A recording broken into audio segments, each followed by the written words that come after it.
5 লাখ টাকা দিয়ে গরু কিনলাম, গ্রামের হক গোলরে ডাইটটা কইয়া দিলাম যে ঈদের দিন মোর বাড়ি যাইয়া গরু গোস্ত দিমু। একটা গ্রামের মানুষ গেলে না, ঘটনা কি? তো একটা গেলে না, 5 লাখ টাকা দিয়ে কুরবানির গরু কিনলাম। অজয় দা ক্যামেরায় আছে।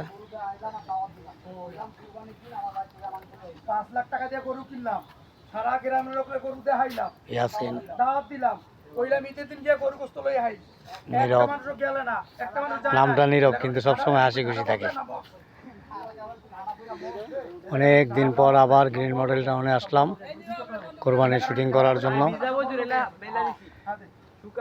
5 লাখ টাকা দিয়ে গরু কিনলাম, ঘুরে ঘুরে এলাকায় গ্রামে দেখাইলাম। মানে গরু কিনা তুই দেখাইতে দেবে এলাকা মাইরা দে। ওই বুঝি 5 লাখ টাকা গরু কিনলাম, 5 লাখ টাকা দিয়ে কুরবানি গরু কিনলাম, ঘুরে ঘুরে পুরা গ্রামে দেখাইলাম। আমরা এখন আছি গ্রিন মডেল টাউনে। গরু গোস্ত লই আই, একটা মানুষও গরু গোস্ত আনতে গেলে না। কি গ্রামের মানুষ সব মরছে নাকি বড় লোক হয়ে গেছে? গেলে নাকি?